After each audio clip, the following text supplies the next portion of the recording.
lot of women, that are, my age, um, were there when they were in the, or they worked as a Girl Scout counselor there. So, they had all these platforms built in the woods for the Girl Scout. There were tents everywhere. I mean, they had hundreds of girls there going all summer. There's two lakes. So anyway, Now look it up, Bob. That seems fun. so we've been talking about moving the all the bases and whatnot to its eventual storage in a trailer. Um, Well, and let me check with Pat, and maybe we'll look at the week of the 5th, say that again, louder. 8th or 10th, Thursday or 10th, Saturday, the 10th. Um, I don't know. Yeah, I mean, we could do it. We can't do it if we can do May 1st. I mean, that was the original day. That's a Thursday. The trick is we got to get some people here to. Yeah. Well, maybe in business meeting, I'll ask and see. I haven't called around yet because Okay. I was going to mention, even regardless of when we schedule it, I was going to bring the stuff with my lawn tractor and a wagon up from down there and get it in my garage just to get it out from under where I got all my ladders and everything all stored. Um, oh, so it'll that literally would be pull in helpful. the driveway and put it in the trailer and go. That would be very helpful. So it won't be so much carrying bins Yeah, up, 27 steps yeah. or whatever it is.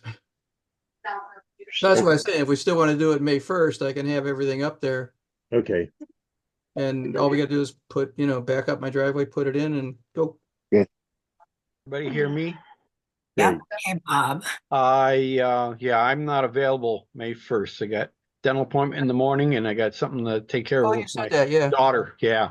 But the Congratulations. You don't have to carry anything. second's all right. And the third, as long as it's not too late in the afternoon on the third. Morning and early afternoon is okay. Bob can't make the 3rd, so forget about Saturday. Oh, okay.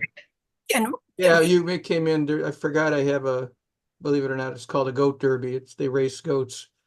can It's a we, charity event. Goats. And sorry yeah, to, up sorry to interrupt, Bob. in Richfield, real right across the road almost from the flower shop is a big now it's a you know nature preserve from the cities and village of Richfield. Uh, Used to be a Girl Scout camp, and back farther it was the original settlers in Richfield, including Kirby, the guy with the vacuum cleaner. He invented it there. Right. So let's put a pin in the face stuff until later because we're a little past 7 and I want to Cool. get started with the speaker. So, welcome to everyone who's on the call. I see a lot of new faces. To reiterate what our agenda usually looks like. We have our speaker, Christine, who's here, and I'll introduce her in a minute. And during the conversation, I will ask that you mute your microphone. If you don't know how, I'll help you mute it. Feel free to use the chat. We'll ask questions of Christine towards the end of her talk. And then once Christine is finished, we have club business, and you heard a little bit of the club business just now. And then if you have any other questions about growing or tuber sale or anything else, that's kind of the time we take to talk through that. So to get us started, my friend Christine is joining us today. She is on the American Dahlia Society Cut Flower Committee with me. That's how we were introduced. She owns Do you mind if I listen to this Dahlia Society thing? Oh, I'm gonna mute Elizabeth real quick. Um, she owns Misfit Dahlias, has a ton of plants. I think you're over 300 varieties, right, Christine? Yeah. Yeah. So she's going to talk to us about how to wake up your tubers. So if you haven't started, this is a very timely talk. So go ahead, Christine, and take it away. Yeah. Hi guys. Did you give me sharing abilities here to do my PowerPoint? Yep. Okay. So let's get on here. I don't do Zoom. This is my first time doing a Zoom with a PowerPoint. So let's see if I can get this going from the beginning. Can you guys see my PowerPoint? Good. And I can still see some of you. So perfect. Okay, so waking up tubers.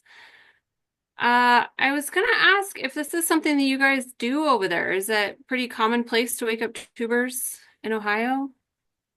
A lot of us do, Do, yeah.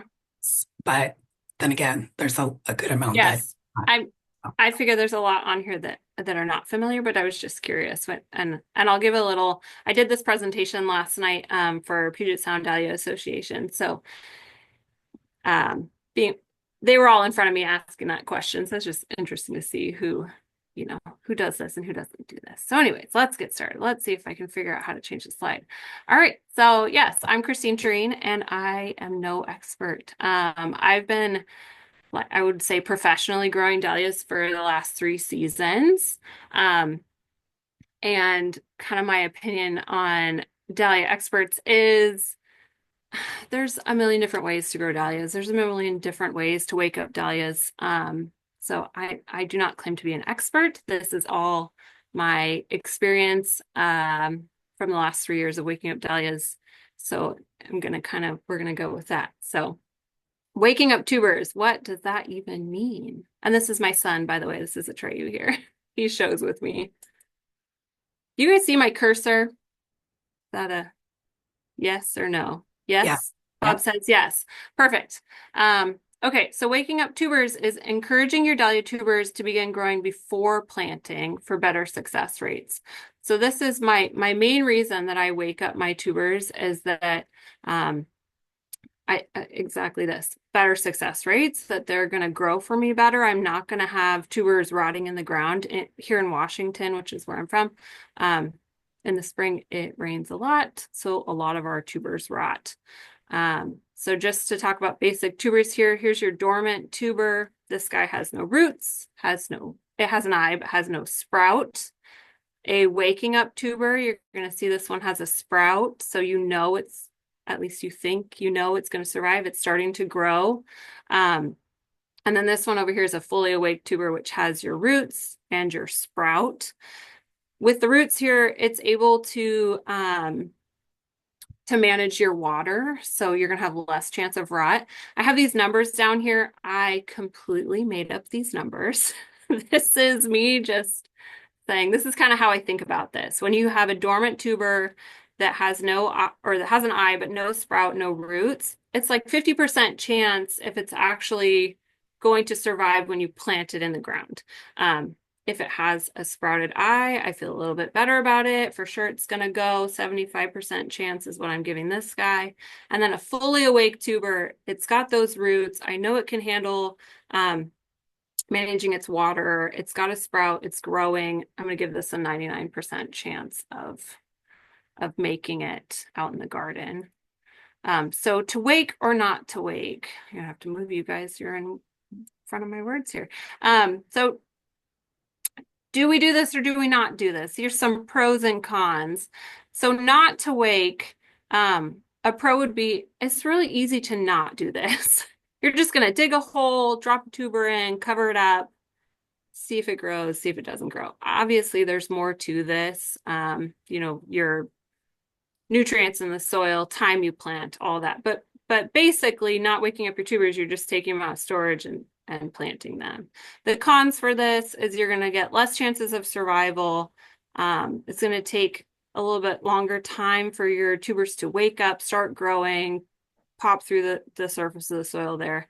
And then it's a later planting time, at least for us here. It's very weather dependent. We need to make sure we're past our frost date, that our soil is a certain temperature. So that's the pros and cons for not to wake. So to wake are pros. You can verify viability before you're putting this in the ground. So this means that tuber, we'll go back to that 99%, is going to grow. So you're not dropping a tuber in the ground that might not make it. So you already pretty much know this is going. Another thing is your plants are going to grow and bloom sooner, and you get less chances of rot in the ground because you have those roots. and this allows for your plants to be planted or tubers to be planted earlier. Cons on this one, waking up tubers, it's very time consuming. The way that I'm doing it, I'm starting, well, now, and I've been months, I've been waking up tubers. We'll get to that a little bit more, but it can also take up a lot of space. You guys get a little preview here. These are tubers being woken up and pre-started. I got 2 big shelves behind me. I got a basement downstairs full of tubers that are waking up. Yeah, takes up a lot of space. And then last thing here, it's addicting. And next thing you know, you're going to be pre-starting your tubers, which we will talk about in a later slide. Next one here. So waking up tubers basically takes 2 things. You need heat and you need moisture. Although we all know tubers don't follow the rules. Some are going to wake up with just heat. Some are going to wake up with just moisture. Some are going to wake up in your storage area before you even introduce heat or moisture. But in an ideal world, to wake up a tuber, you need to warm it up and you need to give it some water, some moisture here. So we're going to jump into methods here. This is the first method I have for you guys. This is what I call just add heat. It's probably the easiest method. So last year I did this. I took all my tubers that were in storage that were wrapped in saran wrap in my basement and just moved them upstairs. So basically just heating them up, getting them to start sprouting those eyes and hopefully grow roots. Another thing you can do is just add a heater to your storage space. This is Ken Greenway here. This is his storage room that he kind of turns into a wake-up room later in the season, right before he plants. These are all in open trays, and he just either adds a heater in here or turns on some lights, gets these guys all going before he plants them in the ground. And then for fun, you could bring your tubers to bed with you. You know, this add heat method kind of depends on how many tubers you have, where they're stored, if you're in vermiculite tubs or if they're in saran wrap. Let's say you only have 5 tubers, bring them to bed with you. Warm them up, sleep that way. Pros for this, it's easy. It doesn't require much. Simple, move your tubers from one spot to the next spot, add a heater. It's not too hard. The cons is if you're going to add a heater, you risk drying out your tubers. Same with if you're bringing them up into the heat, they don't have that moisture. You can desiccate your tubers and dry them out. So you want to make sure that you're checking them. And then it doesn't always work. You know, sometimes some of these will start to sprout, some of them won't. It's, you know, variety dependent. So I didn't find this method to be very successful for me. And then it can be really hard to see your progress too. If you're in saran wrap, I can't really see unless I'm unwrapping all of these to see what is waking up and what's not woken up. Same with if you're in totes of vermiculite or totes of peat moss. You have to open those totes, dig through your vermiculite to try to find out who's awake and who's not awake. So that's this method. And then down here, the little don't overheat your tubers. You don't want to cook them. They're not potatoes. So method number 2, this is baggies with soil. This is the Dick Partial method. This is what Dick does when early in the season when he's starting his stuff for cuttings. So he go ahead and takes his tubers and puts them in individual bag. Well, this says individual bags, but I actually asked Dick last night if he does individual bags for all of them. He said some of them he'll take one big bag, throw like 15 tubers in there and add soil. But yeah, you're putting your tuber in a bag with some moist soil, closing it off, and then putting it somewhere warm. So Dick puts his on top of his fridge. The nice heat up there gets them to start growing. And then don't forget to label. Make sure you're putting these guys either writing the label on the bag or putting a label in there with them. I have this picture up here of a method that somebody used. Don't tell anyone I actually didn't get permission to have this picture. I kind of forgot to take it out of this presentation. So everyone just ignore that picture. But it's an ingenious way to make this take up a little bit less space. So the pros on this, it's very easy to see when the tuber's woken up. You can go ahead and look. Here's this one up here, this little tiny tuber. It's got roots, it's got a sprout, it's ready to go. And it works really well if done correctly. The first year that I did this, my soil was way too wet and I rotted all of my tubers.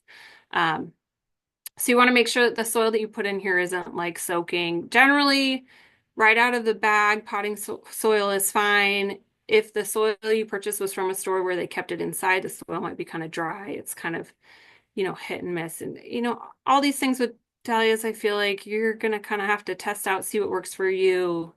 If you're in a more humid environment, just kind of test the water. So any of these methods too, before you go and put all your tubers in this option, try with a few tubers here and there.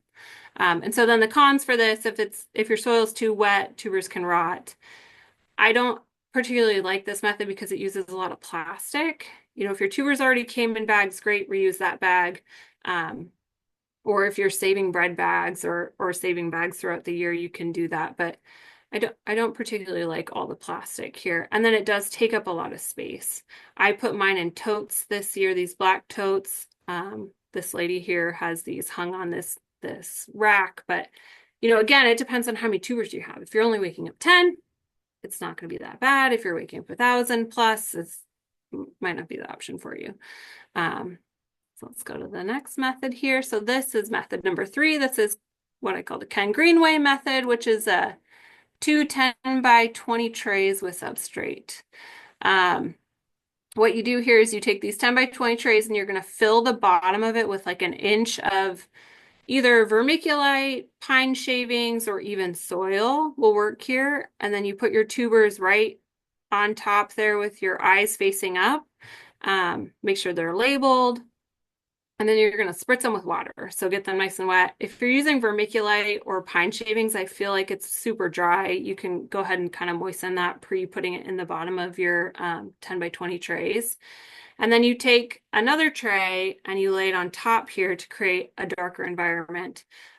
Some tubers don't mind the light when they're waking up. Other tubers are like, no way am I going to wake up in this bright, sunny area. We're kind of recreating the environment that they're going to be in when you plant a tuber. So you want it dark, moist, warm. So we put this 10 by 20 tray right on top. So you can kind of see here, this is me opening it up. And then these guys need to be spritzed daily. Ken sometimes will spritz them 2-3 times a day.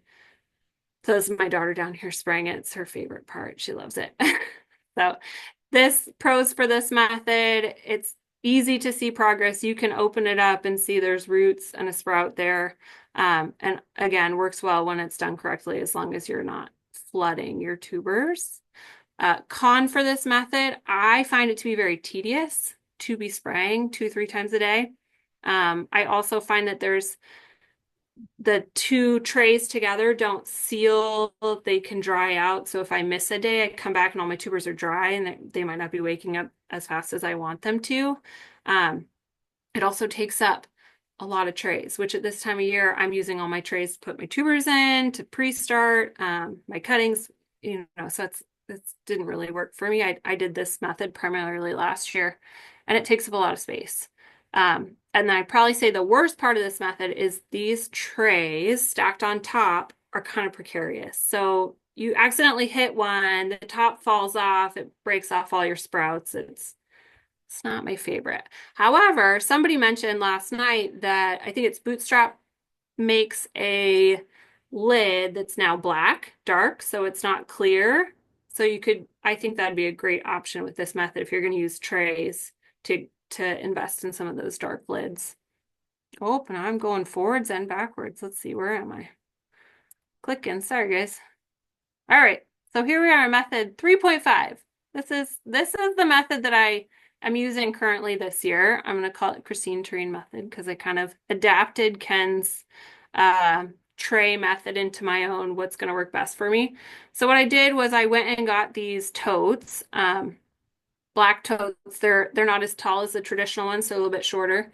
And I did the same thing where I fill these bottom with substrate, so vermiculite, which I don't love vermiculite, so there's a picture here of vermiculite, but I actually all year have been using soil. And then I just put my tubers right in there. I give it a spritz, and I close it up, stack them up, and they're all over here underneath my shelves. I've got a 4-year-old trying to get to me right now, so 1 second. Miss Mavis, you're gonna have to go find Daddy. Sorry. You're fine. Okay, so back to these totes. Let's see. Yeah, I put my tubers in here. Pros on this, you don't have to spray them daily. When you spray them and put the lid on, the water stays in there. They stay super moist. It's working great for me this year. They stack easy. Again, it's easy to see the progress. You just open them up. You can look in there. You can see who's sprouting, who's throwing roots. And again, works well when done correctly. There, you can always make mistakes. Too much water, you're going to rot your tubers. Too hot, you're going to rot your tubers. Yeah. And then cons, this uses a lot of totes. So for me, I only have 6 totes, and I've just been slowly cycling my tubers through. Once they've woken up, I'm taking them and potting them up because I pre-start all my tubers, and then I put in the next batch to wake up. And then also put on here, soil can equal fungus gnats. Ken, in his previous method, doesn't like to use soil because he says he'll open his trays and all the fungus gnats fly out at him. I haven't had that problem. I think it's dependent on what soil you get. And then here, toddlers can use as a jungle gym. So Mavis decided to crawl up on these totes a couple days ago, and this is the result. Thankfully, all my tubers were labeled, so I was able to put this one back in order, but that's a con there. So let's talk about the con I talked about first. Was it's addicting and you end up pre-starting. And if nobody knows what, or if you don't know what pre-starting is, that's where you're going to take a tuber and actually grow it somewhere, either under lights or in your greenhouse prior to planting. This is what I have been doing for the last 3 years. I absolutely love it. As I have started to grow more and more tubers, more and more garden beds out in my yard, it's getting harder and harder for me to find the space to do this, but I'm still trying. I'm doing it. I love it because I get earlier blooms. I'm starting my tubers in my basement, and then, by the time they get out there, they're going to be blooming sooner. I also big slug pressure here. When we plant our tubers and that little sprout's coming up and the slug comes through and just annihilates it. But if you're planting a full, plant, the slugs, they don't want that. So they leave them alone. Risk of rot is much less. Kind of feeds my itch to start planting in January, February. I can start plants and I'm not having to wait, till May. And then this is a big one. Virus can be seen before planting. So pre-starting my tubers, I can see this one comes up. It's got leaf sets and I can see there's something going on with it. I don't have to plant it in my garden. It's never going to be out there. I can ditch it before even putting it out in the garden. So that's a big one for me. But cons for this method, it takes a lot of space. This is my basement. Most of these are cuttings, but a lot of these over here are pre-started tubers. It takes a lot of time, a lot of energy. But I love it. I do it. So let's talk about some success stories. This is probably the first tuber that really got me into waking up my tubers. This was a tuber that I paid a lot for at an auction. And I got it and it was rotten. I mean, the whole thing was, this bottom half was just disgusting. So I went ahead and cut all the rot off, and I had this little section left that had a great looking eye on it. And I thought, well, I'm going to put it in this wake up tray, kind of just giving a presentation on this at my club. I thought, let's go ahead and try this. So I stuck it in the wake up tray, and the sprout came up and a tiny little root, and everyone was like, why don't you just take a cutting? I'm like, well, I don't take cuttings because 3 years ago I didn't take cuttings. So I was like, well, it's got a root, it's got a sprout. I'm gonna plant it in dirt, which I did, plant it out in my garden. And these are all the tubers that I got off of that one plant. And so if you guys have a unicorn variety or something that you really don't want to lose, this is a great method. You could even try to get this one to sprout, take a cutting for a backup, keep your tuber, give yourself two plants. It was great. This is another kind of fun one here. So I had gotten a cutting last year, dug up the cutting in the fall, and there were no eyes on the tubers.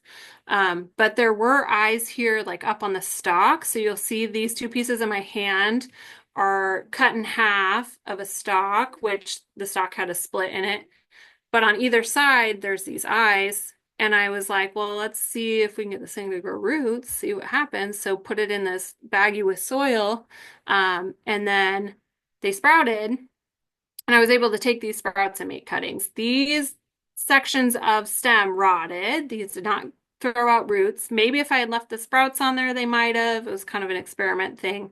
But I was able to get two cuttings off of that. So that was good because this was a variety I wanted to keep. And then here's some more to talk about. So we talked about verifying viability. You get a tuber, let's say you can't see the eye, but it's something you paid a lot of money for. You want to make sure that it's going to grow before you put it out in your garden. This was something like that that was actually blind. So a blind tuber will grow roots. They'll grow a lot of roots, but they won't have a sprout. This is a good indication to me that this thing isn't going to sprout. There's no hope here. Don't put it in your garden. Don't waste the space. You know, for me, I don't want to plant tubers and then come out and I've got this hole in my garden because that was blind or didn't grow for whatever reason. So I'm avoiding that, doing this. And then I can also, you know, let the seller know, hey, I bought this. It was definitely blind. It's been sitting in my wake up tray for 10 days and has all these roots, but no eye. But same idea, you know, you can take something like this. Down here was a cutting chunk that I couldn't see an eye on, but it was something that I wanted to make sure that I saved, didn't want to lose this variety. Put it in my wake up tray and flip it over, and here's this tiny little eye popping out. So I didn't know it was there. You know, eyes tuck themselves into little nooks and crannies. So this was a great way to find an eye and not lose that chunk. Here's just a little tiny tuber that's put out some roots and an eye. And then these ones over on the side, we talked about virus.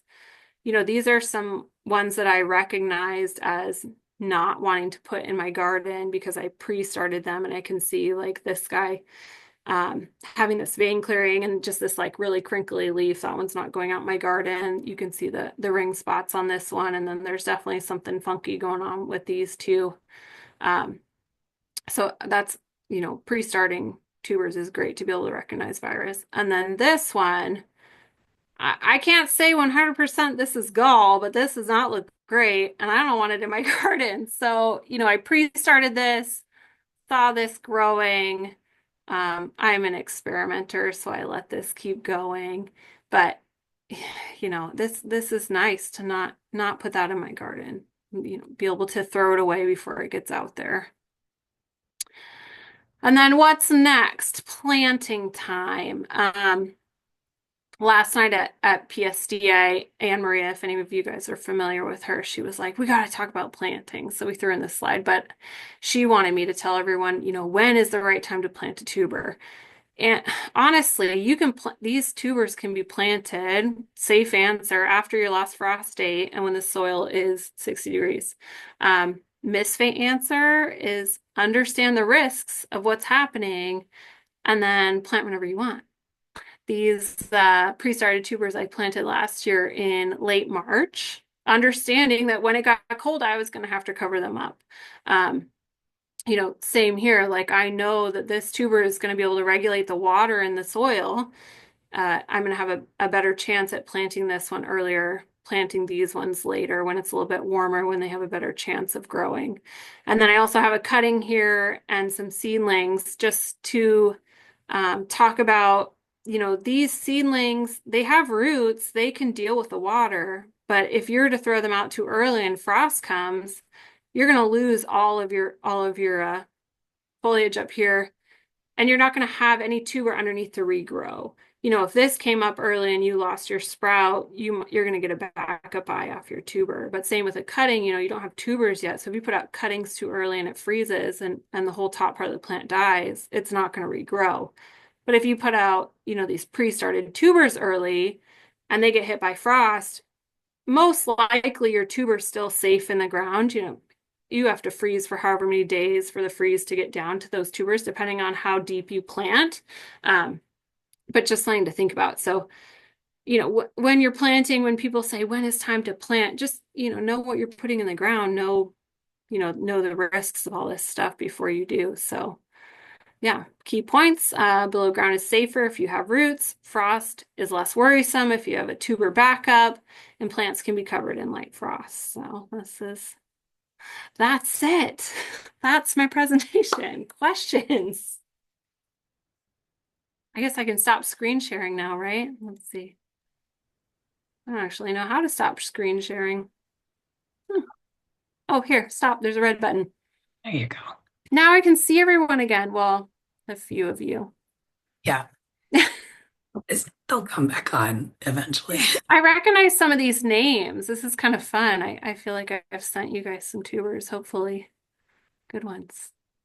So Stephanie wants to know, what about waking up from clumps? Oh yeah, same idea as waking up from a tuber. I don't know if you could see in that picture, there were some clumps in there. It's kind of nice if you have a clump that's like tight and you can't see the eyes, you can start to wake it up and then you'll be able to see where all the eyes are coming up and you can actually divide it, knowing, okay, there's an eye over here, there's an eye over here. I'm going to go ahead and cut right here. Or plant it and then take cuttings, whatever your idea is for your clump when you're waking it up. I have a question. What's the longest that it's taken a tuber to wake up for you? Oh, um, Lakeview Hazy, which I have renamed Lakeview Lazy.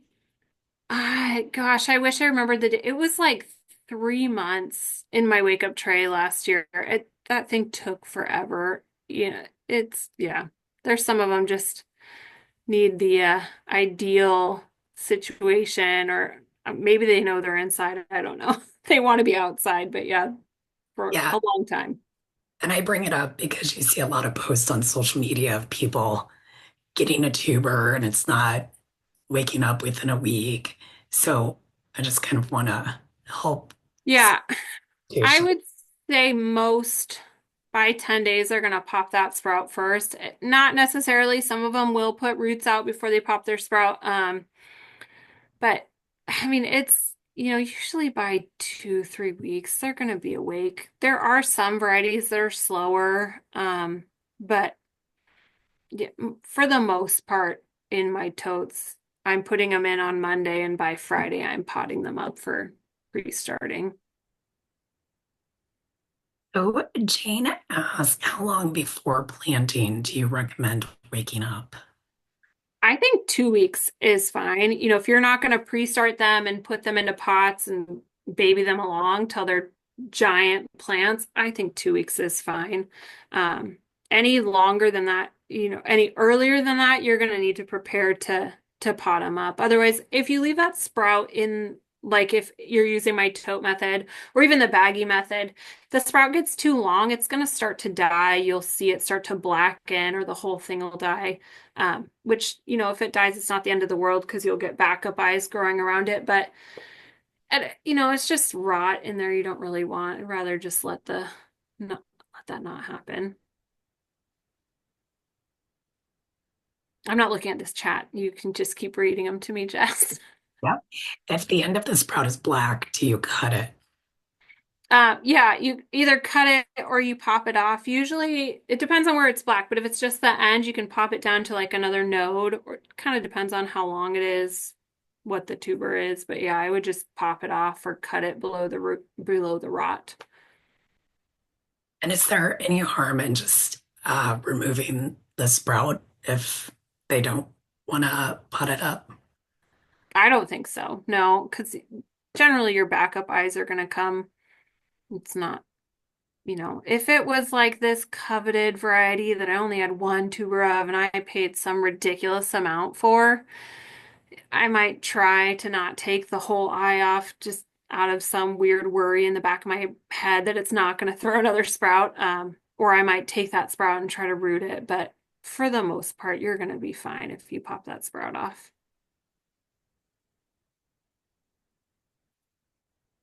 Okay. Yeah, so it seems like Stephanie received tubers that were already waking up.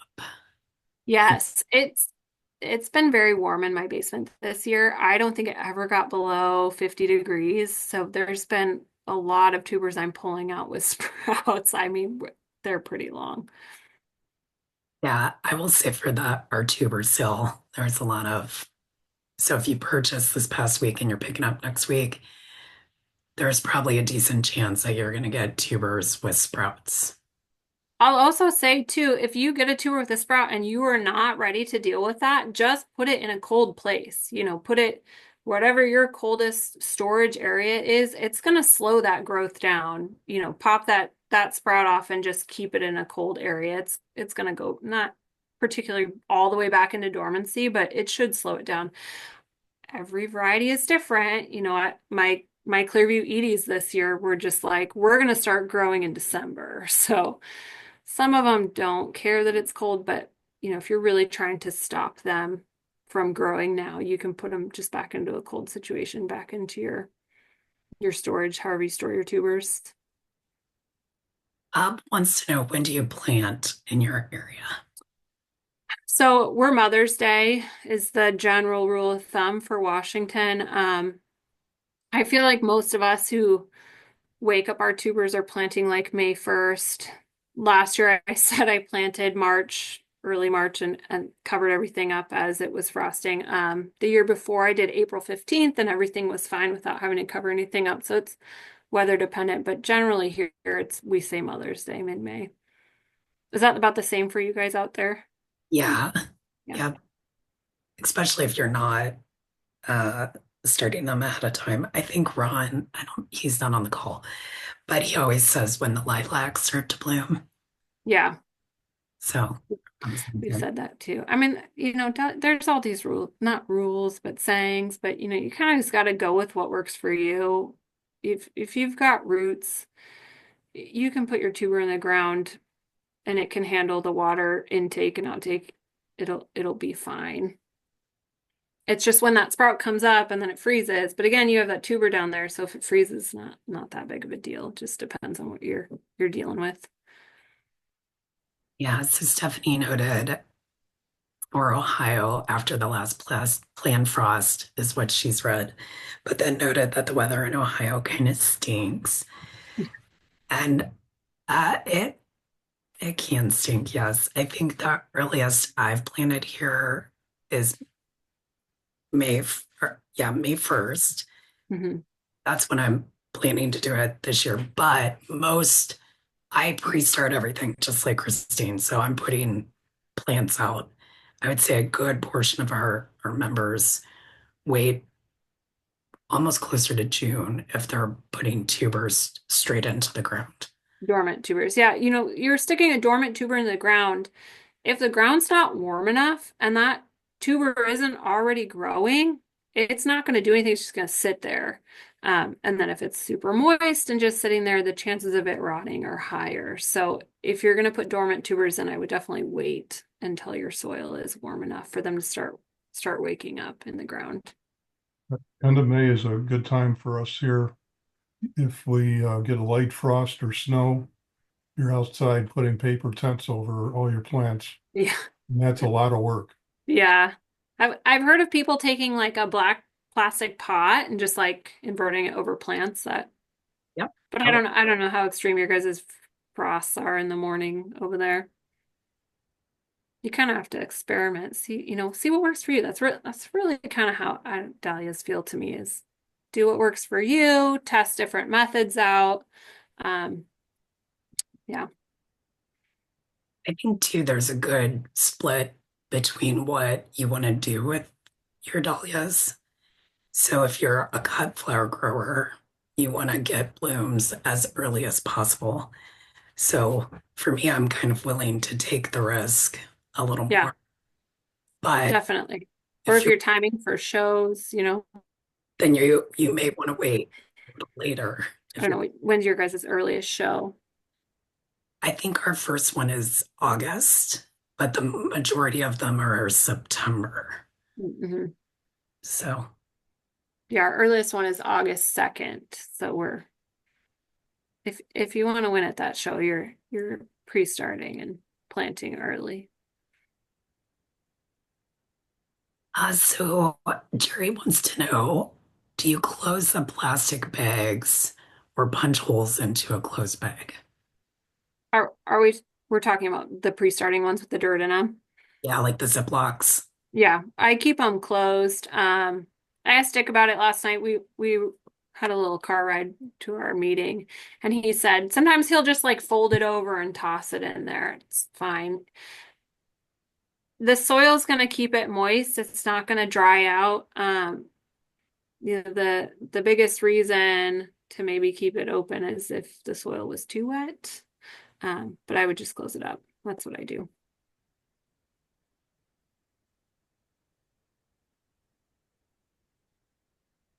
Any other questions you guys have for Christine?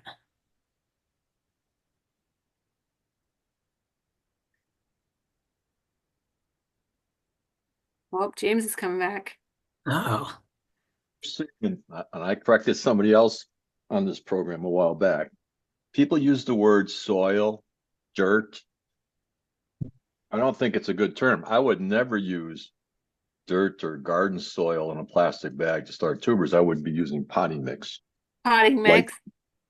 potting mix. Yes, that is definitely the correct term you'd want to use is potting mix. I haven't. Yes.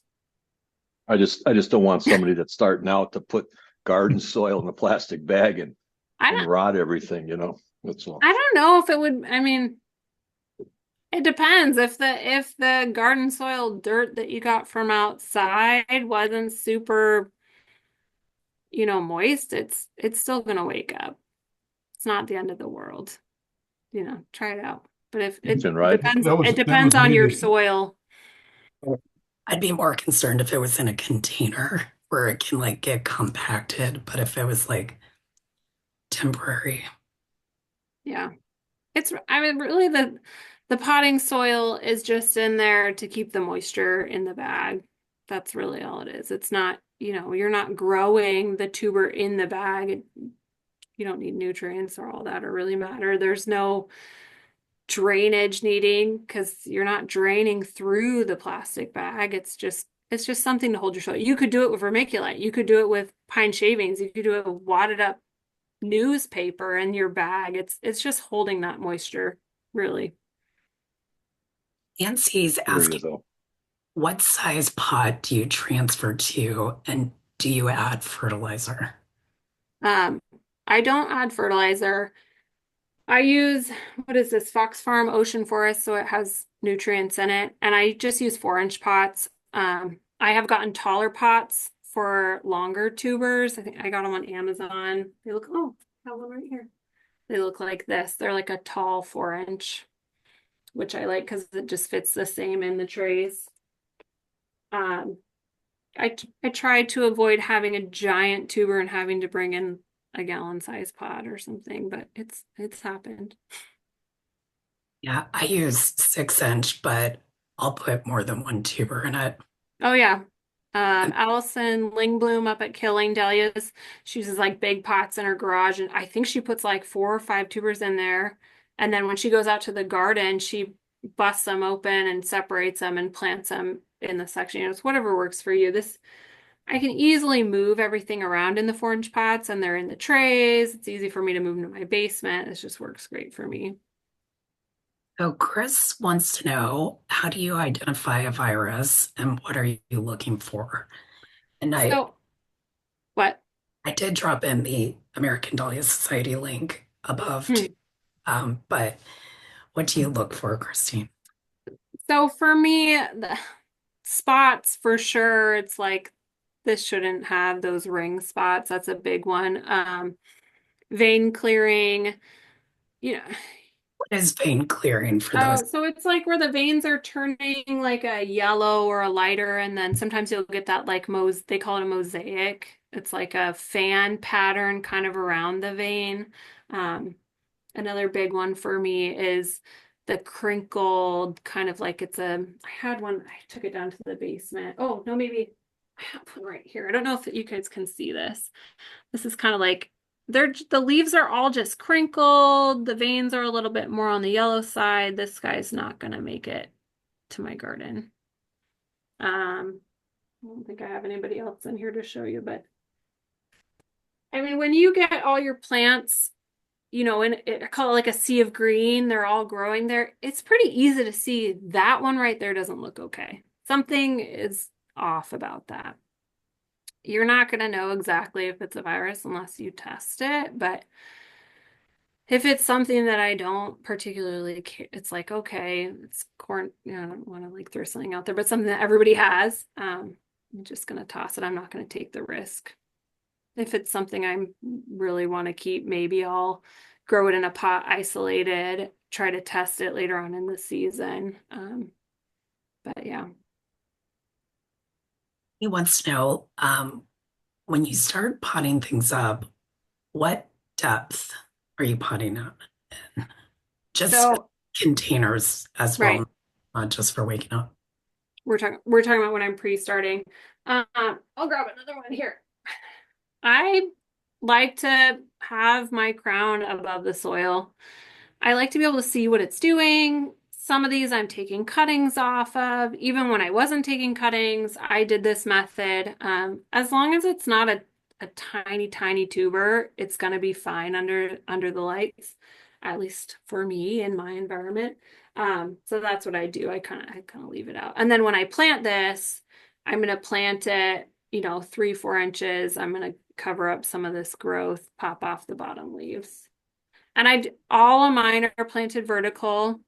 This is kind of a Dick Partial plants all his vertical. I like in the fall when I'm dividing when they're vertical, all my tubers are kind of coming off in that wagon wheel shape. I know my mother's down there on the bottom and I can just easily get my tubers off versus this horizontal tuber and things are growing these weird ways. So I prefer planting vertical. It works for me. If you didn't want to keep the crown out, like you're not taking cuttings, how deep should they put them in the pots? I mean, you can cover them up an inch, 2 inch, depends on the size of the tuber. If it's a 4-inch pot and you've got a giant tuber, you can't get it down there. That's pretty much the main reason most of these guys are sticking up is that there's just not enough room to plant them all the way underneath. But yeah, I don't think there's a right answer or a wrong answer. It needs to be this deep.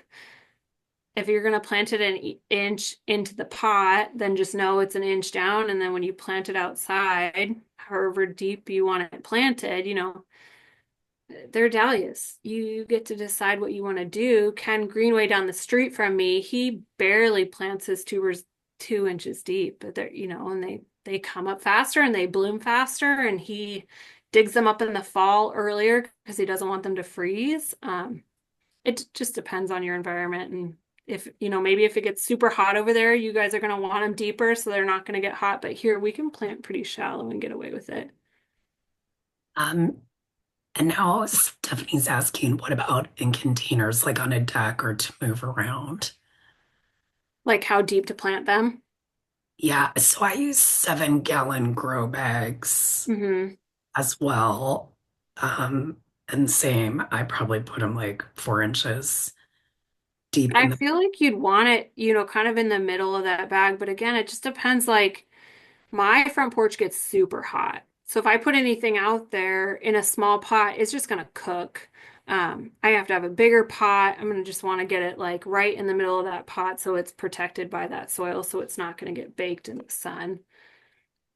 I mean, if you put it at the bottom, you're going to have issues with the tubers growing and it's kind of a waste of having your roots are going to have to grow up into the soil. So right in the middle, I feel like would be the safe bet.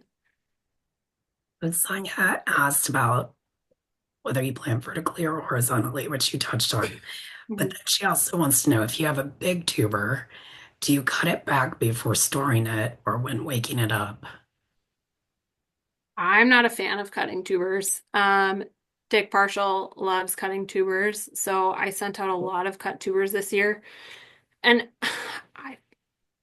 I felt like the cut ends didn't look amazing. Looked like there, could be some rot starting there. You're opening up the tuber. It's a wound. It freaks me out. I would rather leave the tuber whole. That's just my personal, I haven't done tests on whether or not cutting it or not cutting it makes a difference. Dick seems to think that all of his tubers that he cut last year, he got more tubers off of, and that they were growing big roots off of that cut part. And, that was his experience. For me, I don't love cutting them. I'd rather leave them. I know some people cut them to make sure that they're not rotten on the inside. Just because you cut off the bottom doesn't mean it's not rotting up by the crown, you know. So it's I don't love to do it.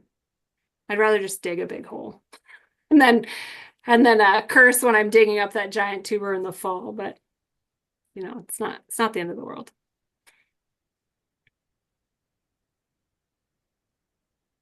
And I'm the same, but sometimes they're too big to fit in This small. this is true. Let me see. Let me grab this.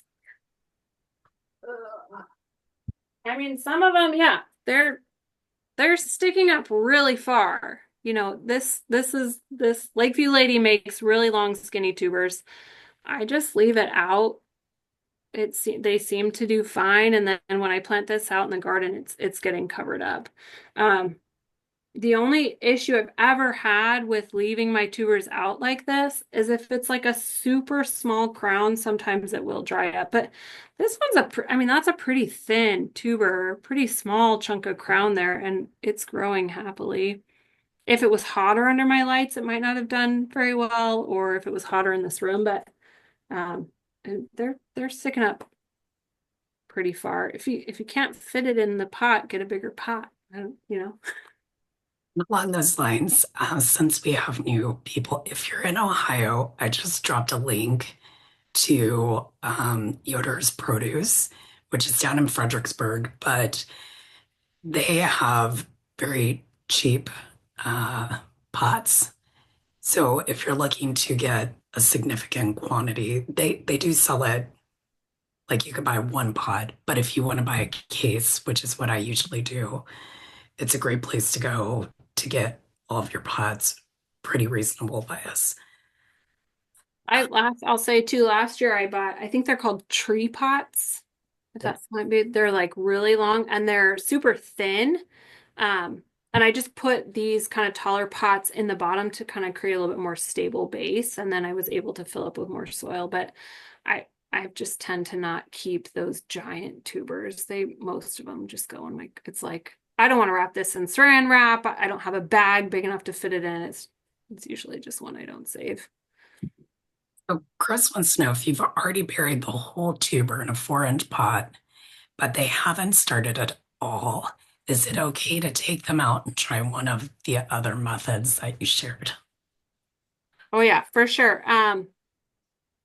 Sometimes I get impatient and I'll pot up a tuber before it's been woken up. And I'm sitting there staring at it going, what the heck? You're not waking up, you're not sprouting, you're not growing. Hello.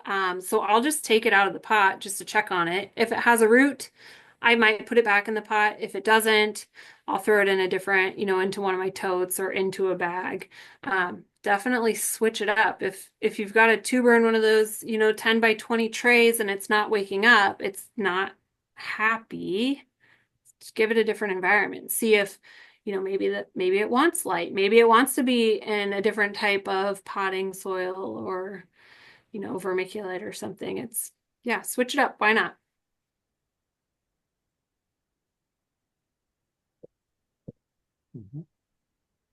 Questions for Christine? I just had a comment about starting soil for in your basement. I just had an experience where in the past this happened. I mixed some garden soil in with my potting soil to start. And I had a good abundance of gnats in the basement. So I don't recommend using unbagged starting soil for your tubers in the basement. I agree with you. The gnats will probably come in with that garden soil. Although, I've bought in soil before in a bag and gotten gnats too. Natural too is a great product. I have some sticky traps back here, but I use natural. It's just a water and don't quote me. I think it's like a bacteria or something that actually eats the larva in the soil. So then they don't come anymore. I've also used some of those sticky fly traps, those ribbons that you can hang down, and they start slow, but once you get a few gnats on there, their buddies see them and they go over to it, and by the time you're done, you got a lot of gnats stuck to it. So they work too. So Yeah. because Yeah, you always get a little bit of gnats no matter what, even if you have some bag potting soil. Yeah. Agreed. So Nancy asked if after you pot them and your sprouts are getting tall, do you prune them after 3 sets of leaves? I did not last year. But I'm looking at some in my basement that I'm like, I'm just gonna have to stop these. They're getting way too big. And they don't have the support, and sometimes they can get a little flimsy. I would go case by case on that. You know, if you've got a nice strong stock, I might not. You know, if I want to plant it a few nodes down.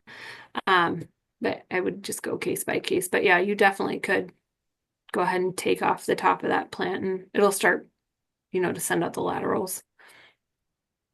Stephanie asked, what about Pro Mix, which is what I use? It's a soilless mix. Have you used that? It's inert. Yeah, it doesn't have any nutrients in it, right? Right.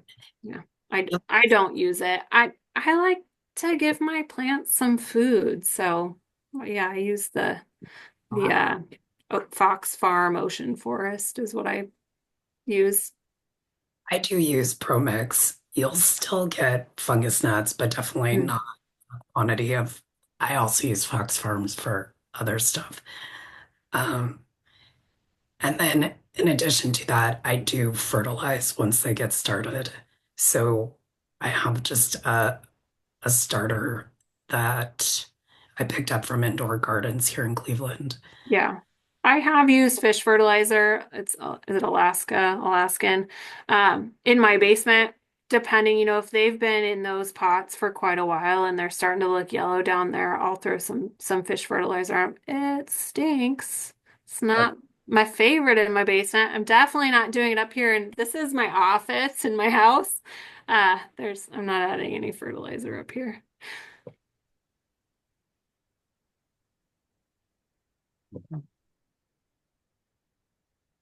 I feel like James had a question.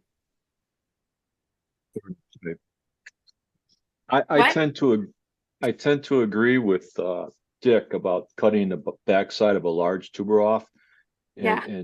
and also with laying the crown of a tuber in a pot on an angle so that the crown hits the potting mix, so that I'm encouraging growth at the crown, not at the back end of the tuber, because I want it to become independent as soon as possible.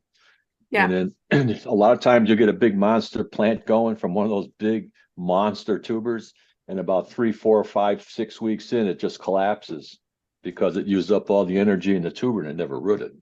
So I don't like using those big tubers, and cut off the Yeah. back and encourage the growth and get the crown in the soil or in the potting mix. I'm sorry. Don't, yeah, don't say the wrong term there. No. I'll agree with you. Having my crowns out, I'm not getting the roots coming off of my crowns. But I am making sure that they have roots coming out before they go into my soil, so they do have the roots. I have been doing some experimenting on small versus large tubers. Me and Dick talk about this quite a lot.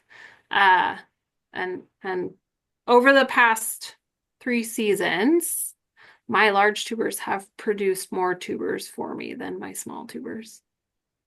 Not always, but it's the trend I see. So yes, a small tuber will grow. And yes, a small tuber might throw out more roots and grow more vigorously right away. But in the end, production-wise, I find I get more tubers with a large tuber.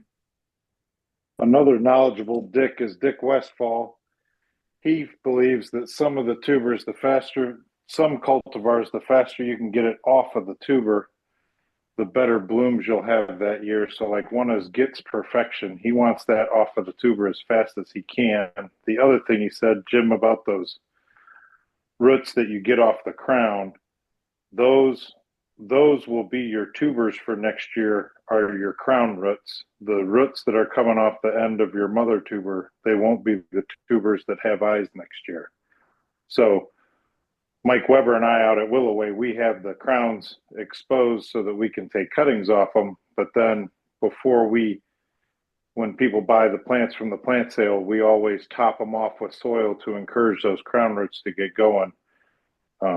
So just wanted to add that.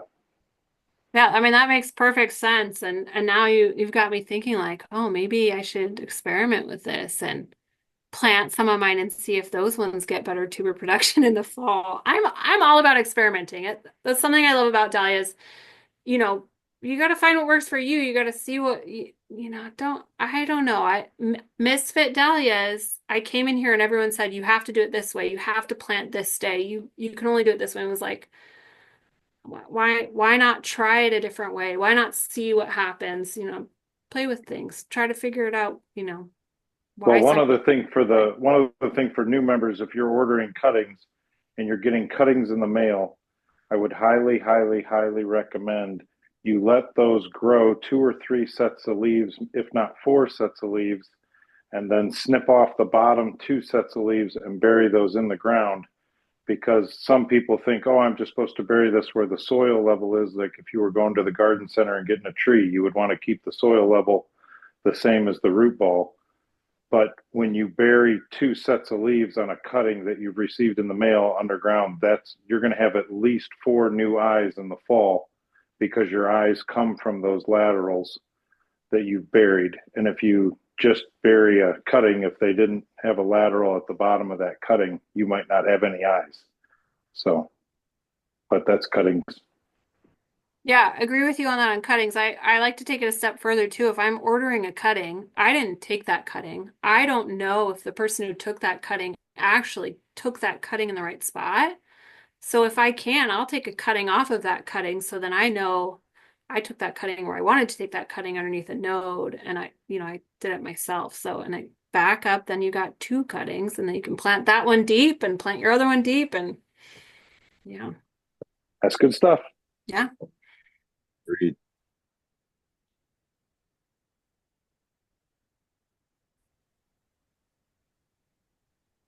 Any other questions? What time is it over there? 8 o'clock?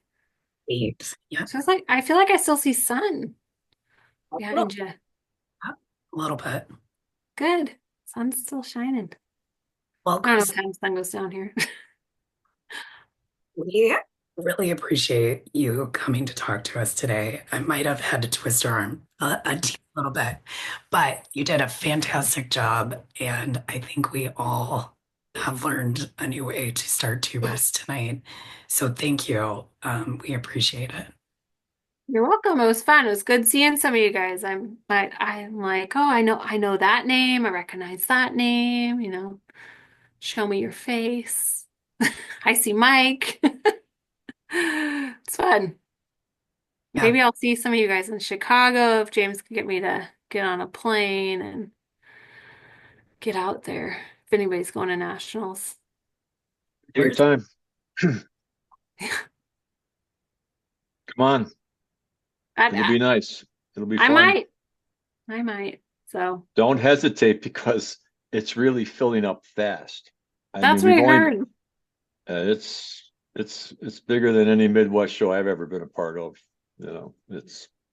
I don't know if it started because of Wenatchee and going to Portland and spreading the word and hold the date cards and showing the videos of the Chicago Botanical Garden. It's a lot of fun. There's a lot of things to be done, even though you're not on a tour. You could just tour the gardens. There's 385 acres. You can get lost out there. I feel like if I'm not there, someone's gonna have to hold up my national prank. Might have to ask Chris. Are you the one that put it I in my got you. section? You put the plastic in my section? It was paper, but Paper? yes. Okay. Artificial.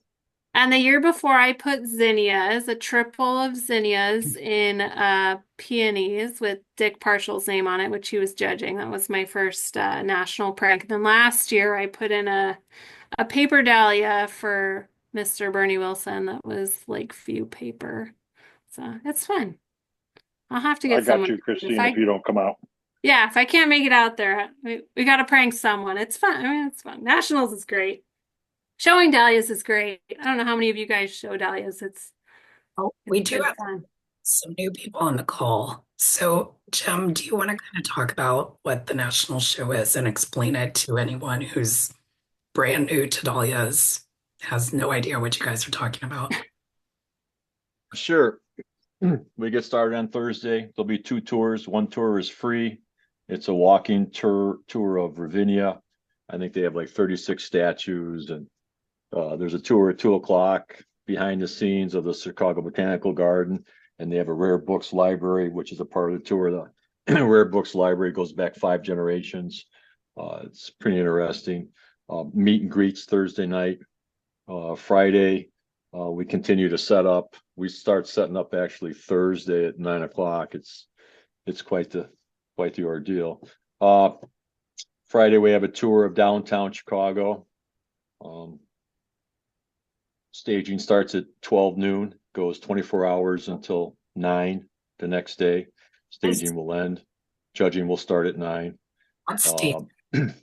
Sorry? What's staging mean for people who don't know? Staging is when you place your blooms in a container.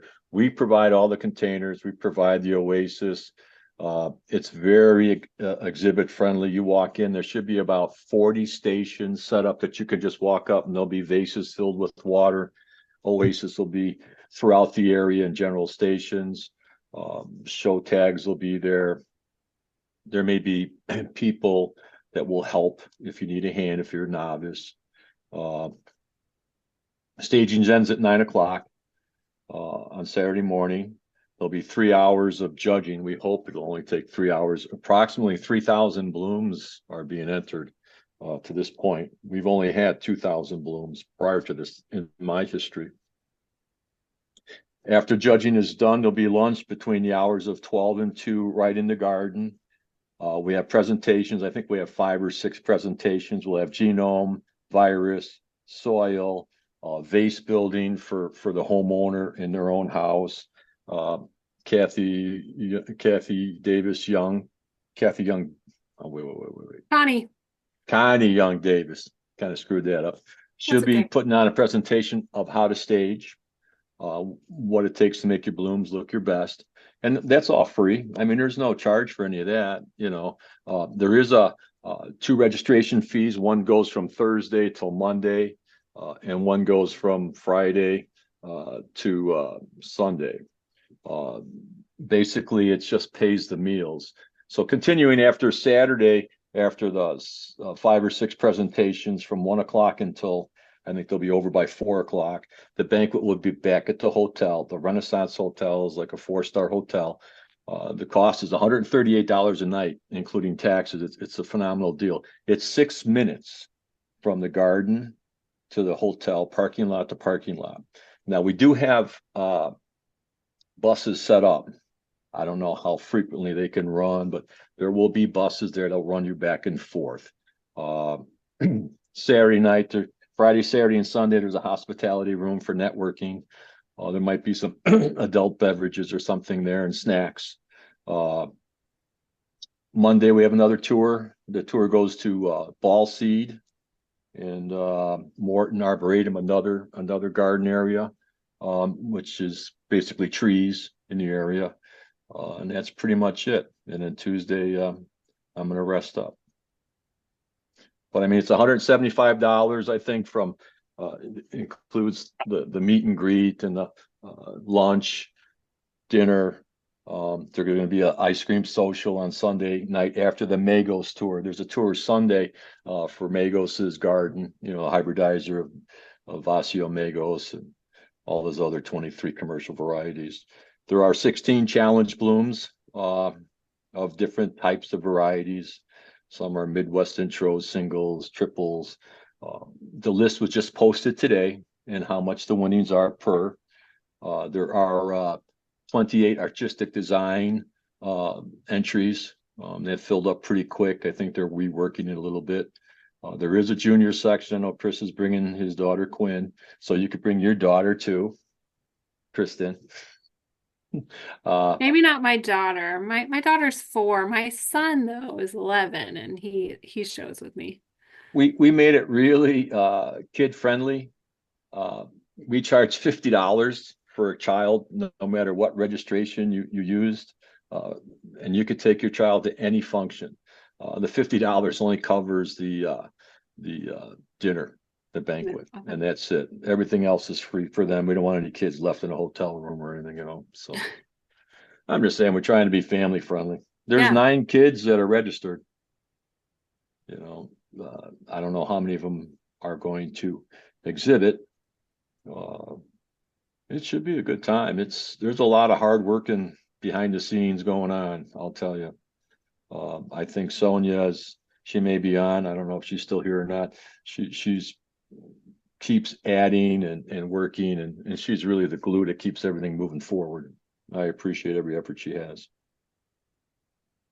Other than that, come on to Chicago. There's lots of things to do. It's exciting. The pizza is great. I'll look at plane tickets. I really want to go. It's a lot. I want to bring blooms. Are you guys going to provide flowers like for, you called it artistic design? Artistic design. Mm-hmm. Right, but if you're not registered now, you could be in trouble. You'd have to send an email right now saying you would like to enter the artistic design. I'll just sneak in my artistic design and just like push over one and push it in. And... I'll tell you what. I'll make you this deal. If you come to Chicago, I'll make sure you're entered. Yes. All right, I'll give you my wife's position. It may cost me a lot, you know, but I would do that. I remember you from Ted Kennedy's. We went to Ted Kennedy's garden together, and you were with Dick, and we sat across from each other. And you said you would never remember me. You said that. You showed me your name tag. And you said you'd never remember me, and I did. That you would never remember me. Right. Yeah, you remembered me. Here I am. Welcome to Chicago. Come on. I'm coming. It's booked. It's a beautiful place. I mean, the trip downtown is unbelievable.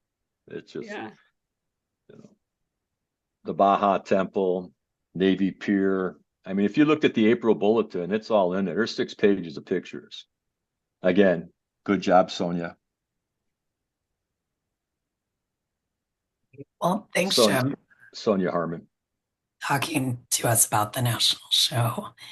So, Derry, you had, and Christine, feel free to stick around, but I'm going to transition into club business. Derry, you had something for the agenda to talk about. Well, you were on earlier, Bob, but Tuesday brought it up as well. Pat Sabataki and her husband Bill have donated, or at least they're allowing us to use their trailer for our inventory since we've lost both. What's the matter? We've lost the barns. The barns. Oh, let me.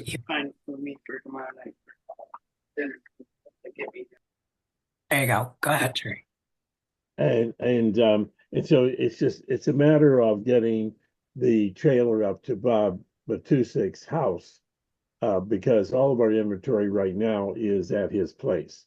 And he did volunteer to bring everything from under his deck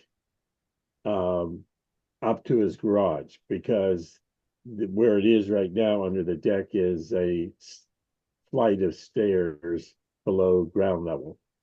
And so that's going to be very helpful. We may not need I'd like to get 4 or 5 people to help load up the van, and then the trailer. Then we're going to store it at I think it's called Countryside Florist, which is there in Richfield. And so what I need is Mike, if you're still on, if email me if you're could be available. I guess now, since Bob said he's got this goat thing going on Saturday the 3rd, right now the date is Thursday, May the 1st. I know I won't be able to be there because I teach on Thursdays, but So right now, I was going to ask Chris Bryant and Mike and perhaps Dan and Tammy May, Rob Swaney, who's not on tonight. So I'll be emailing you anyway tomorrow, probably, to see if Thursday, May the 1st is available for you.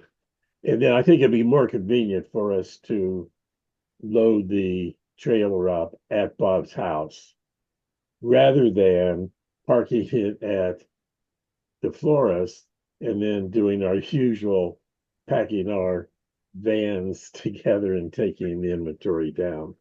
So Pat's not on tonight, but I'll ask her also if Thursday, May the 1st is still open for her. Okay. So if you have any, and if you have, if you can make it, email me at marino@jcu.edu, MORENO, Marino @jcu.edu, and say, yeah, I could help. So I'd like So to get 4 or 5 people. Gary's looking for people with some strong backs. I see your son-in-law is on this call, Jerry. Did you talk to your son-in-law Well, I about haven't contacted anybody yet because I wanted to see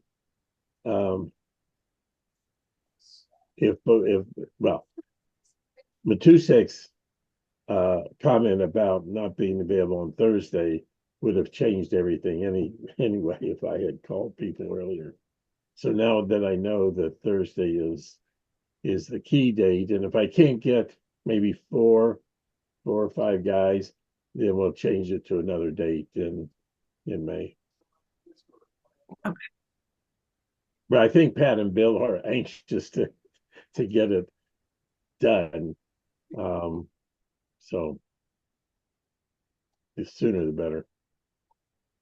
Although we don't need it till August, really. Yeah. Jerry, if it makes it easier, Pat just wants to take the trailer over to the greenhouse and drop it off. Then I've got another trailer that we can go to Bob's whenever you want and load that trailer and take it over and take it from one trailer to the other trailer, and then that frees up Pat if she's trying to get it out of there ASAP and it's looking like you're having trouble getting people on a certain date. There's that option too. So think about that if you wanted to do that. Yeah, thanks, Chris. Great. So I quickly want to touch on the tuber sale that happened this week. It was pretty successful. Pickup is going to be next Saturday starts at 10 through 1 p.m. Hopefully you have that time blocked off and you're able to pick it up, or you're having somebody pick up your tubers for you. If so, could you shoot me an email ahead of time so I could just make a note that somebody's coming to get your tubers for you? In addition, we did have tubers donated that did not have visible eyes at the time of the sale. We're going to warm those up, and hopefully we will have more to sell next Saturday. It's also a public sale, so feel free to tell your friends if they're interested. But my guess is we're going to have varieties that were not in the sale this week. So if you're looking to grow your collection, they'll have another chance to get your hands on some tubers. Mike, do you want to touch on the plant sale and how that's going? Yeah, it is going, I think, probably the best that it has in the last several years. I think we're going to have a good variety of plants available. And I just looked at the dates and stuff, and I see in 2 weeks we're going to have the sale. So we're going to have to start finalizing things and topping things off and getting an inventory and stuff. But it's been going very well. And I think there will be a good variety for people to select from. So it'll be, I think, a week earlier than what we usually did. So if people don't get everything that they want, hopefully there will be some stuff out at the plant sale.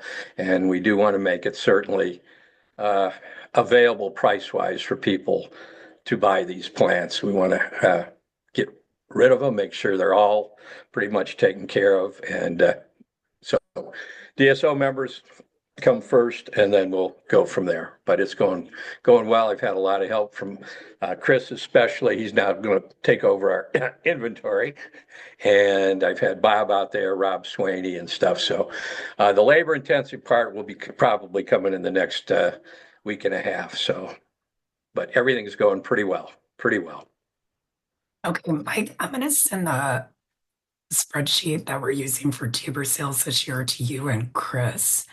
I just need you to add the varieties to this spreadsheet, and there's a tab for plants. So I'll email that to you, and if you could add that, that will help Sharon and I get it up on the website. Okay. I think Sharon's already got it because I sent it to her. I sent it to her earlier in the week so she could start making web pages at her convenience and not be rushed. Now, Chris, can you start to CC me on communication so I know about stuff too? Yeah. Okay, I'll email Sharon about it.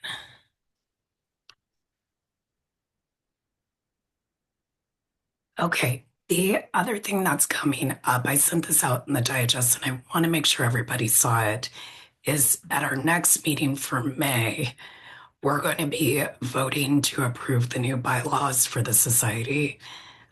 Sharon thinks the last set of bylaws were done in 1999. So it's been a minute. Big thanks to Jerry, Kat, Pat, and Sharon for really helping to get this over the finish line. It took a very long time and it has spanned multiple years. So if you have a chance to look that over, it was in the digest, or if you want me to email you another copy of it, just shoot me an email and I'll send that out. So that's coming up for the May meeting. And then I'll open the floor to any other club business, or if you have questions, now's your chance.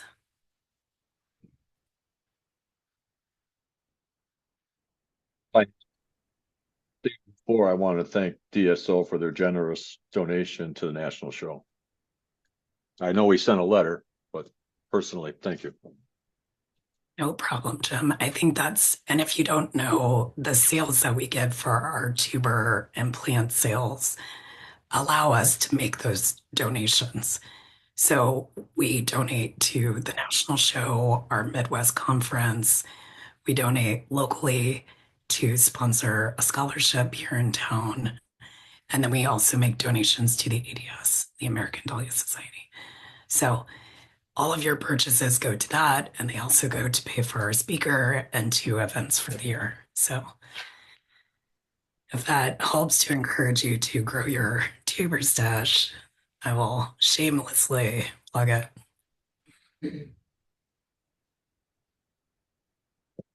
Registrations for the national show are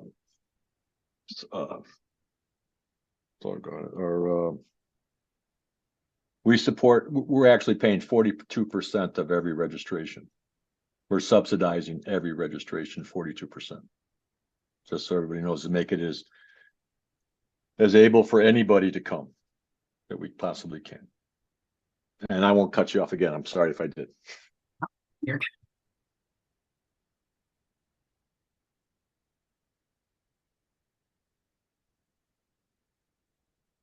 Anything else? Anybody has questions? Yeah, I'd like to bring up the idea that when we get new introductions from local growers or hybridizers, that instead of putting them up for general sale, that we move them out to Whirlaway so they can be propagated. And it doesn't have to be in the first year, but it can be set up so that the owner of Whirlaway has a garden that he grows, uses potting bags. We could put those new introductions in those potting bags, and then the next year get multiple cuttings off of it. Plus, we can divide the potting bag. This is something we've done successfully with some very nice varieties out there.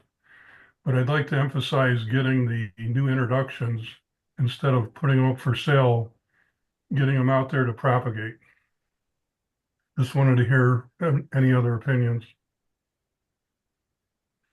I mean, I think it's a great idea. I don't always know what the new varieties are.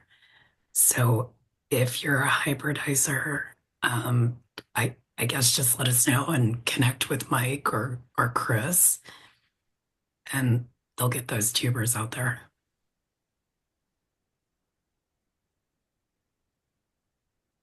Would always like to have some new intros. We do have some this year that we are propagating. And as Bob said, what we try and do is give some of those to Tom Demeline out at Willoway for his stock that we give him 60 of. And then at the end of the year, he'll have the folks dig them up and we get all of the 60 pot. He actually did them in the grow bags this year. We had almost 57 pot roots, and that's been a real interesting deal. So yeah, if anybody has any of those that they would like to see propagated, we would be more than happy to do that. So, and there was one other thing, speaking of Willoway, I was just thinking, Jess, at some point, maybe we can do something for Mr. Demeline.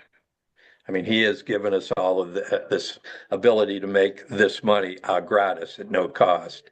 And I just thought that it might be something nice. I mean, he's a guy that's got just about everything, but I have talked to a couple of the people that work with him, and there may be a couple ideas that we could just say, hey, accept this for everything that you've done. So I'm just throwing that out now. It's not anything that has to be done now, but it's just something hopefully maybe we can think about. See if we can maybe implement it. I think that's great, Mike. So I think let us know what we could do for him and we'll make it happen. Yeah, and I know he doesn't want anything. He's been obviously that way for several years, but it's been, it's just been a good working relationship, and I probably see him more than some of his workers. I mean, he comes over and he checks. He seems to know when we're there and stuff, and he just kind of comes over and wants to know how it's going and stuff. And he's just been a great guy. I've never seen anybody that's worked as much as he does. And I just thought maybe just a little thank you would be in some form that he would appreciate and enjoy. So that's why I thought I'd talk to a couple of the workers. So maybe we can come up with some ideas to just say thanks. So, oh, and speaking of thanks, tell your husband thanks for picking up the tubers meeting with me. That was great. I appreciate it. We had a good time. Good lunch. But tell him thanks again. I treated him to lunch. He's a good man. Nick said the same thing about you, Mike. So we're both liars. Yeah, I really appreciated him taking the time to do that. It certainly saved me some running around. So that's it. Thanks. Wait, I see you came off mute. Oh, Dwight, did you have anything you wanted to talk about? No, not particularly. I had a bad year in terms of saving my tubers because my garage did not work well until I got them to an environment which was better in one of my spare cottages that I lost a lot. We'll see you at the plant sale. I've got a big order with you, Jess. Thank you very much for taking care of that for me. Yes, Dwight enlisted my personal shopper help. So it was fun to shop for somebody else. If I'm still looking for Winky Colonel though. Or which one, Dwight? Winky Colonel. Winky Colonel. Yep. Hey, Dwight, we had said that we had a hot tuber out at Willoway a few weeks ago for you. Mike and I have been watching it, and we ended up throwing it in the dumpster because it was vein clearing and the tops were crinkled and it just wasn't there. It was definitely sick, so we got rid of it. Too bad. I know. Yep. We were hoping to get that for you. I told Mike, hey, this is the one Dwight wants, but Once Well, it that's showed its because true colors, we had to let it go. John Menzel created that in South Australia, and he was a good friend of mine. He's passed away, and I just want to keep growing them if I can. You know, I he was had going to ask another one Warren out there. Vigor about it. Warren Vigor's probably got one, and I was going to ask him to. I think he knows you because I think he and I talked Oh yeah, about he you in does have them. Pittsburgh at the The trouble Midwest is show. you just can't move. You just can't ship them over here. Right. I think he's got it though, so I was going to send him a message and ask him. I'm sure he has Wiki Kernel. Okay. Definitely. I'll talk to him because I'll bring it back from Elkhart in June for you then, if he's got it and if he's willing to share it with you. Okay, thank you. Yep. Why would you want any of the other Winky ones? Any of the Wikis I'll take. Let me reach out to a friend. I have a friend who has about 15 different ones. So let me message them and see if they have any more. Okay. Hey, don't forget about the plant sale. Yes, land sale's coming up. What's the date of the plant sale? Let me pull it up real quick on the website. The second week in May or end of the first. I should have had this ready to go. It's going to be May 3rd and 4th. So, Dwight, I can help you again. So once that list goes out, I'll email you. Thank you. Yep. Yeah, I'm going to my grandson's graduation on the 18th of May. And so I'm leaving here on the 16th of May. And so I got 5 days of which I can't pick up.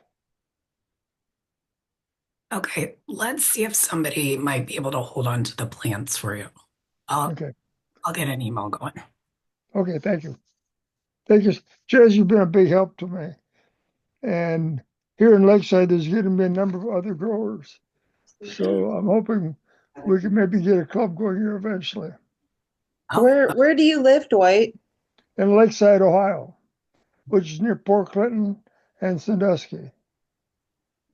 Okay. west side. And what I have is in the front of our house, I have a bed that the city let me keep because part of it is city land and some of it is my land. And they let me use it as long as I grow dahlias there. And they have it on a walking tour of Lakeside. And that gets a lot of attention for the dahlias here. And every How time we close see are you? people walking by, my wife runs out with her secateurs and cuts bunches for the people. How close are you to that wildlife park that's up there, that African Safari Park? Not far, about 3 miles. Okay, because I go there pretty often with my kid. Oh, So okay. I might be able to help you. I'm in Sure. Akron, but I'm not that close. But I mean, I know what you mean. we I go drive up to to- I go Michigan at to- least once a month. So I go to Cleveland Clinic quite frequently. That ain't no fun. Going downtown Cleveland. All right. Any other questions anyone has? If not, I might cut you guys loose early today then. You can get going with your weekend. Kat just wanted to note that Ron, Jerry, and Jeff had an article in the American Dahlia Society bulletin about the virus update. So if you're part of the American Society, Dahlia Society, they have a publication called the Bulletin, and it gives you really great information about dahlias from across the country. So if you're not a member, I would encourage you to become a member. I think most of us do at some point if we didn't start out with the ADS. But Jerry, it seems like you guys had a great update in the bulletin. I'll have to read it. It's sitting on my coffee table. I look forward to the time when I can get my subscription done via your online system. 2 years in a row now. I've not been able to make that work. Oh, for our society, but not for the American Dahlia Society. American is easy. That works. Boom, boom, boom. I'm done. Yeah. But for Ohio, for some reason, it just doesn't want to take it. Well, maybe I can help you with that too at some point. Yep. Dwight, do a Zoom Yep. together. I'm going to come with my checkbook on. All I'll right. pick up tubers. We'll take your check. We'll take your money. All right, guys. Well, thanks everyone for joining us tonight. It was great seeing you. And if you have any questions about growing, let me know. Otherwise, I will see people for tuber pickup next weekend. And if you're interested in volunteering for tuber pickup and helping out, shoot me an email. We would love to have a few more hands. So, Hey, Jess, can you hold on for 1 second? sure. Well, I mean, you can, after you close the thing, I want to talk to Pat. She just came on. Okay. I'm going to stop the recording.